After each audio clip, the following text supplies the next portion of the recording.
दोस्तों आज अपने राजस्थान का अपवाह प्रणाली या अपवाह तंत्र पढ़ेंगे। राजस्थान के अपवाह प्रणाली को 3 भागों में बांटा गया है और उसकी ट्रिक मैंने बनाई है 22 को बंगाल में 17 अरब 61 का अंत। यानी इसके 3 भाग हैं, बंगाल की खाड़ी और दूसरा अरब सागर और तीसरा है आंतरिक प्रवाह। आंतरिक प्रवाह बंगाल की खाड़ी का जो भाग है वहां से वो 22% प्रवाह प्रणाली को प्रभावित करता है और अरब सागर 17% और 61% है जो आंतरिक प्रवाह से अपवाह प्रणाली को प्राप्त होता है। इस प्रकार राजस्थान के अपवाह प्रणाली को 3 भागों में बांटा गया है, बंगाल की खाड़ी, अरब सागर और आंतरिक प्रवाह। आज हम आंतरिक प्रवाह की नदियों के बारे में पढ़ेंगे। तो उसकी ट्रिक मैंने बनाई है। काका बाग शाम को रुका, बाग शाम को रुका। ये आंतरिक प्रवाह की नदी है और उसकी ट्रिक मैंने बनाई है। काका बाग शाम को रुका।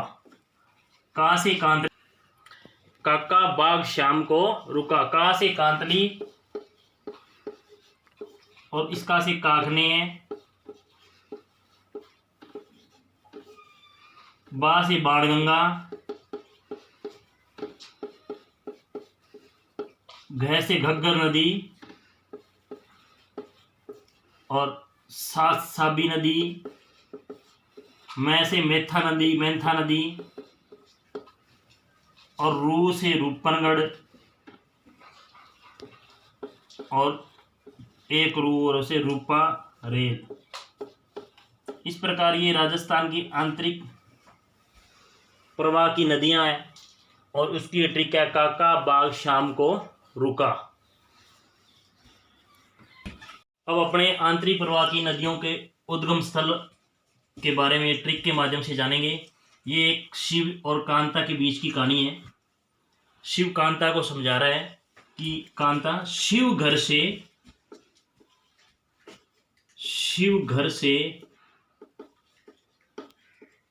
कांता सीख, शिव घर से कांता सीख, काको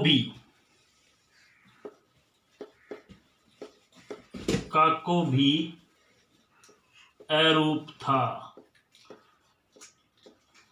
शिव कांता को कह रहा है कि शिव घर से कांता सीख, काको भी अरूप था। इतने में एक मैडम वहां से निकलती है तो शिव उसको देख के बोलता है, जयपुर की मेम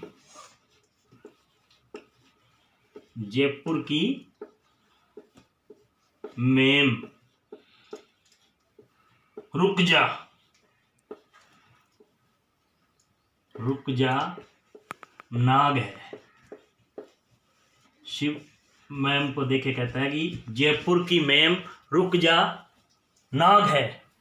तो मैडम की सांसें जयपुर चली गई, सांसें जयपुर चली गई।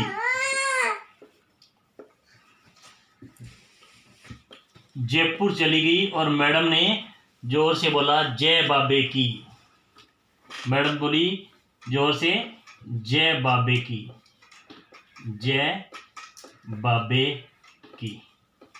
इस प्रकार ये राजस्थान के आंतरिक प्रवाह की नदियां हैं और उनके उद्गम स्थल की ट्रिक मैंने बनाई है। ट्रिक बहुत मज़ेदार है, आप इसको नोट करें और इसके माध्यम से आप पूरी आंतरिक प्रवाह की नदियों और उनके उद्गम स्थल को याद कर लेंगे। ट्रिक का नाम है शिव घर से कांता सीख, काको भी अरूप था।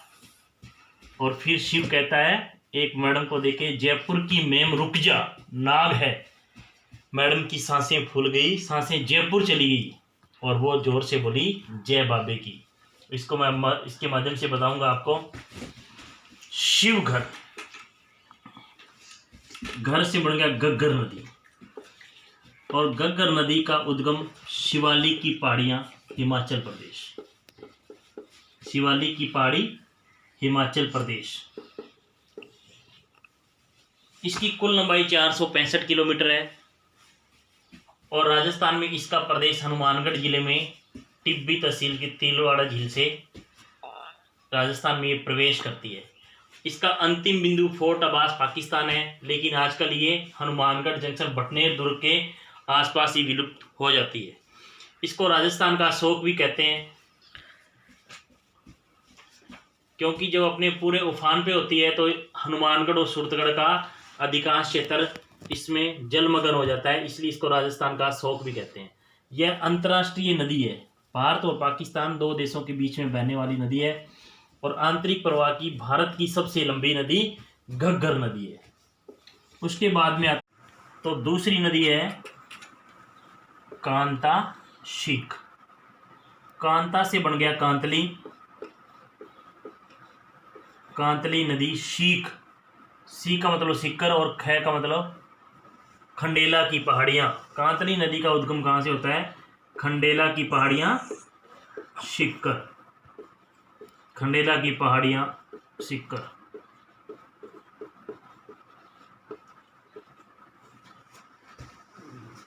कांतली नदी राजस्थान की पूर्णतः आंतरिक प्रवाह की राजस्थान में बहने वाली सबसे लंबी नदी है। इसका कांतली नदी का प्रवाह क्षेत्र तोरावाटी कहलाता है और कांतली नदी झुंझुनू को दो भागों में विभाजित करती है।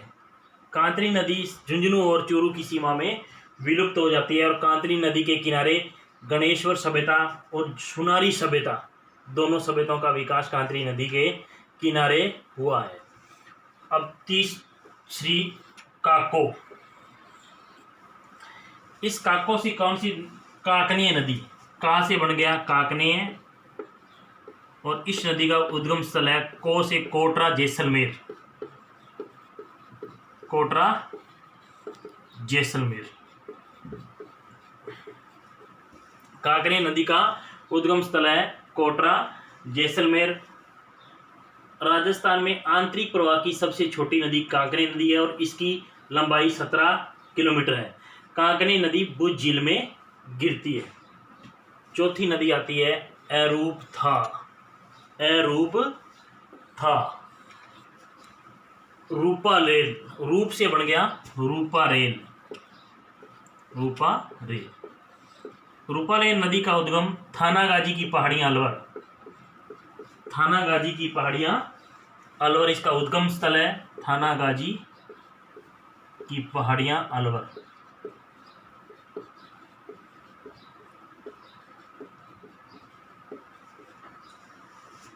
रूपा रेल नदी को भरतपुर की लाइफ लाइन भी कहा जाता है और शिकरी बांध रूपा रेल नदी पर बांध है जो भरतपुर जिले में है। बाणगंगा व रूपा रेल नदी का पानी मोती झील में गिरता है। इस प्रकार ये चौथी नदी। और पांचवी नदी है अपनी जयपुर की मेम, में से मेथा, और मेथा नदी का उद्गम स्थल है मनोहरपुरा जयपुर, मनोहरपुरा जयपुर। तो दोस्तों में से बन गया मेथा और इस में से बन गया मनोहरपुरा जयपुर तो है ही। तो मेथा नदी का उद्गम स्थल मनोहरपुरा जयपुर है और मेथा नदी